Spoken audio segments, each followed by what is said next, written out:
chemotherapy, which I don't know if you guys know what that is, but it makes you better, but it's hell to go through.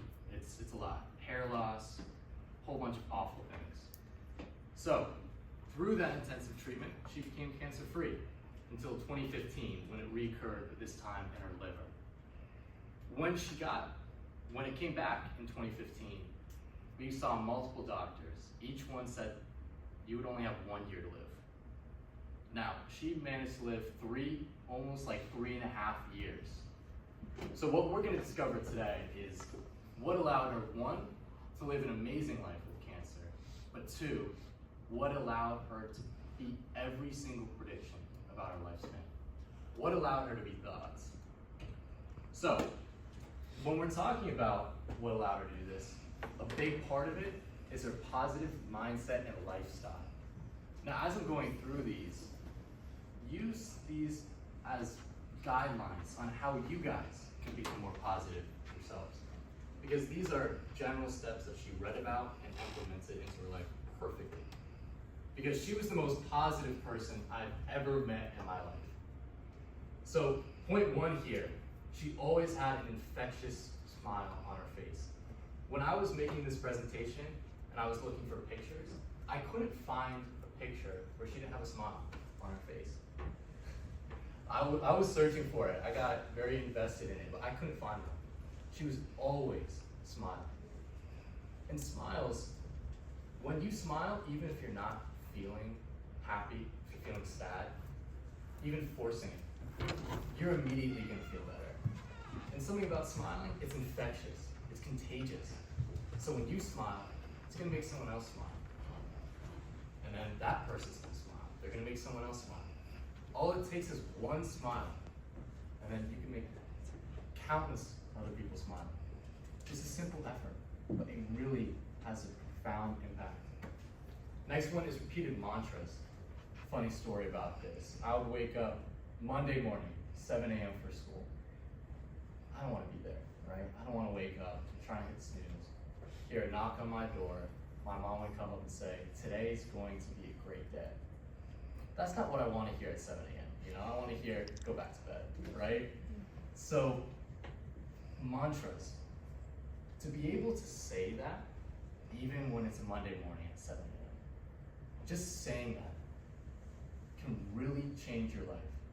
And we'll go into some examples of mantras later on, but that goes into our next point of having unwavering strength. It is much easier to be negative than it is to be positive.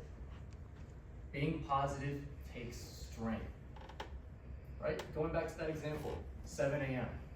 How can you wake up? You have a test maybe for school. You got a long day ahead of you, and say that today's gonna be a great day. That takes strength. It's so much easier to be negative than to be positive.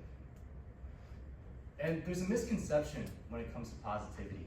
Lots of people think positive people, they just ignore the negatives, right? I'm sure you guys have met someone who just never accepts the negatives and is constantly looking at positive, positive, positive. And it can be frustrating to be around because you just feel like they're denying reality. But what true positivity is when you're able to accept the negatives, but stay optimistic. Using my mom as an example. She accepted the negative of having cancer. There's nothing you can do about that. You can try and heal, but there's no cure to it. So she accepted that, but then still focused on the positives. She still thought, how can I be the best mom I can be? How can I be an amazing person to everyone I meet? So it's not ignoring the negatives, it's accepting them, and then figuring out, where do I go from here? And she was really, really focused on healing. That's really important, right? She would focus on it here, she would think about it, and that would allow her to take action on it. She would make sure to get sleep. She would make sure to eat healthy, exercise. Because positivity is not just in here, it's also your actions. It's not just what you think, it's a lifestyle. So exercise, eating healthy, these really contribute to being positive. And she was the most selfless person I've ever met. She deeply, deeply, deeply cared for others. She would put her family before herself. She would but friends before herself. Caring for others opens yourself up to being positive. And she looked forward to the future. A lot of positivity is about hope. She was big on, I'm trying to think about how to put this, booking vacations far into the future. So she could circle something on the calendar and say, you know what? I may not be in the best spot right now, but I know by then I'm gonna be on vacation. I may be dealing with some struggles right now, but in the future, I know I'm gonna be in a better spot because of what I'm doing right now. That's powerful. Positivity gives you that hindsight, perspective to see past your current problems. And she loved herself. You can't be outwardly positive if you aren't positive to yourself. You can't truly love others if you don't love yourself. So to be positive to others, you have to be positive to yourself. Be your own friend, not your enemy. Now, I know what I'm saying here could be useful, but where's the validity to this, right? Where is it? So, research, NIH, they did a long-term 2,000-person study on the impact of having a positive mindset. I won't take you guys through all that because that'd be very boring, but here's a summary of what happened. They discovered that having a positive mindset creates positive emotions. Once you have those positive emotions, it creates a better sense of well-being. And when you have that better sense of well-being, it creates a healthier body. So what they discovered through all of this was being positive not only helps with mental health, but physical health as well. So it improves the quality and quantity of your life. So I want you guys to look through these 20, 30 seconds. I wanted to include some famous ones from many different ways of life here. And I'm gonna call on a couple people, and I wanna hear why that quote stuck out for you guys. So give yourself a couple of seconds here. We do this.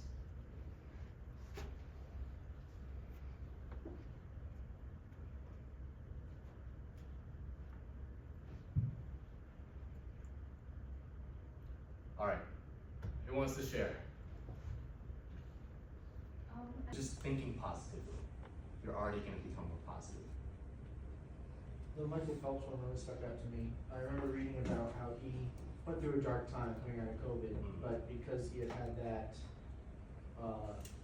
mindset going into COVID, and he was able to retain that mindset coming out, that's what helped him get through his depression and that type of stuff.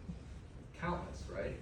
So him saying to himself a positive affirmation, like a generic one, but you are strong, you are capable, you are the best swimmer ever in his case. Saying that to himself over and over and over to himself every single day, it gave him that confidence. It gave him that belief. Just saying it, repeating it became like muscle memory.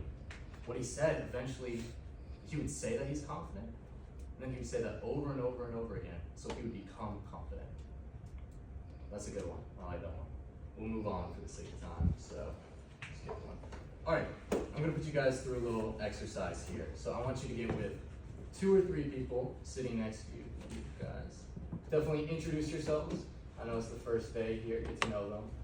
And I want you to write down a challenge you have faced in the past, you're currently facing, or one that you think you're gonna face in the future. Now with this, you're gonna go through 2 frames of mind. First, you're gonna discuss and list negative thoughts about the challenge. So an example here is my sleep schedule, it can get out of whack sometimes. It can get pretty bad. So here's an example of it.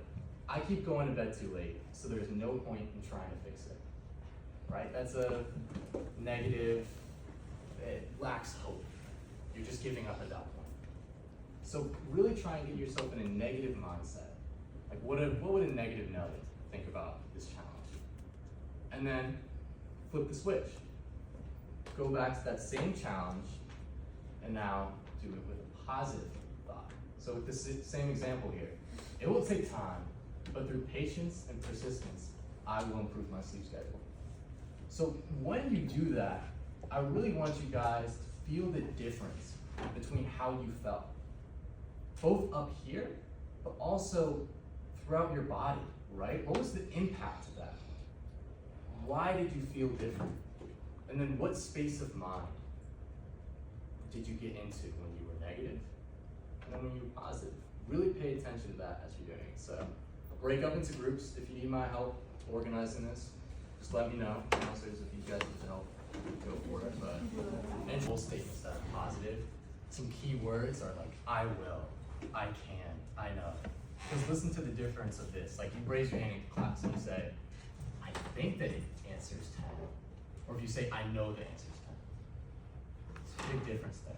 But, okay, what was the difference between how you guys felt? I mean, I guess I'm gonna be doing it either way. So if you have a good mindset, then it might be a bit more bearable. Yeah. That's a good one. Anyone else? Here for sharing. What Ariana said this, I feel like it resonated with me. It's not a huge difference now, but it's the first step is realizing that you do have the problem, and just realizing it lets you plan on what to do next. That's good. Yeah. Again, with positivity, it's about acknowledging it, accepting the negative. We're not trying to create a false sense of reality here. You have to accept the negative, then realize where you want to go from here. So a key takeaway from this is lots of the time when it comes to creating goals, a lot about how you achieve it is how you set it up, right? It's how you think about it, what you say about it. If you say to yourself, this is impossible, it will be. Like I have a quote that I really like. The man who says he can and the man who says he can't are both right. So if you say you can do it, you can do it. But if you say you can't, you're right as well. Chalk here. I'm gonna draw this for you guys. So there was an emergency driving class. And as the final test, they were driving through this difficult course. Now there's one last turn here. Big curve. And on this curve, there's oil right here. So no matter what, the participants, they were gonna skid. Now on the left side, whole wall of cardboard boxes to break the fall. Now, when the researchers were doing this, they discovered there was two groups of people. One group, as they were doing the turn, would look at the obstacle, what they were trying to avoid. The other group would look at where they were trying to go, which is past the curve. What do you guys think happened? The people who looked where they were gonna go actually passed it rather than the people focusing on the obstacle. Exactly. What happens is when you look at what you're trying to avoid, that's where you end up. But when you look at where you're trying to go, that's where you end up. So key takeaway here, where you focus is where you go. Think about, I forget which Super Bowl this was, but Falcons versus Patriots, right? They were up 28-3 with 2 minutes left in the third quarter, so 17 minutes left in the game. What happened was the Falcons started to play not to lose. They were focusing on avoiding losing. But the Patriots, they were focused on winning. That's why they won. The Falcons, they were focused on avoiding losing, not winning. So we're about to go into goals here. So as you're doing that, think about, am I making a positive or a negative goal? Example of a negative goal is, I don't want to be a failure. You're trying to avoid something in that goal. Avoiding being a failure. Flipping that to a positive goal would be, I'm going to be better than I was yesterday. It's a big difference in what you're going to achieve just on how you write that goal out. So, goals and aspirations. You guys have your phones on you, so on your notes app, write down one goal that you have for the future. It could be for this week, a year, 5 years, doesn't matter. Any goal you guys have for the future. Then, I want you guys to make a list of positive ways about that goal, or thinking about that goal. So that can include affirmations, what you want to move towards, maximizing positive outcomes, and hopes for it. So I'll provide you guys with an example here. I want to make a TED presentation within the next 5 years. So, through patience and hard work, I can achieve my goal. I know that I have what it takes. So take a minute here. I'll come around to some of your goals. Think about positive ways of looking at that goal. And make sure when you're writing that goal that it's a positive goal. It's something you're trying to move towards, not something you're trying to avoid. Take a second here. I said that I want to become a successful businesswoman, and I want to be able to afford any lifestyle that I want. Good, that's good. What were some positive ways you were thinking about that goal? Getting a good degree in college, working my way up there, and being patient in the process. Do you know that you have what it takes? Of course I do. Good. That's what we're going for here, right? If you could take away anything from this, it's how you want to make a positive goal, and then the belief that I may not be there yet. I may be far away from it. But I know in here, I have what it takes to achieve that. You know, people may call you a dreamer, delusional, insane. But you know in here, you have what it takes to achieve that goal. I love this from KG after he won the NBA Finals. Anything is possible. And he's right. We all have what it takes in here to achieve that. You just have to believe it. All right, key takeaways from the presentation here. A positive mindset will improve the quality of your life. And I'm not saying a positive mindset alone will make you live 10 years longer, but a positive mindset influences positive actions. Those actions can make you live longer, make healthier choices. Positivity is the bridge between where you are now and who you want to be in the future. If you guys want to become the person you know you can become, it's going to take positive thinking. It's going to take that belief that you have what it takes in here to achieve that. And positivity opens yourself up to achieving that goal. And 3 quick takeaways on how to be more positive. Smile more. It's easy. It may be tough when you're going through a dark time, you know, in the morning, 7 a.m., waking up for school. But just smiling, that makes yourself more positive. And smiles are contagious. When you're more positive, when you smile, it's gonna make other people smile. It's gonna help them be more positive. And finding joy in the present moments. That's really important. To be able to find joy in the present moment, no matter what is going on outside. You could have stress about school, various challenges that you guys all have. But to be able to find joy in the present moment is crucial. Because there's always something to be grateful for. Always. No matter what is going on in your life. So, finding joy in the present moment allows you to be positive no matter the circumstances. And I'll leave you guys with a quote here. Keep your face always towards the sunshine, and the shadows will fall behind you. All right, thank you guys for being such a great audience.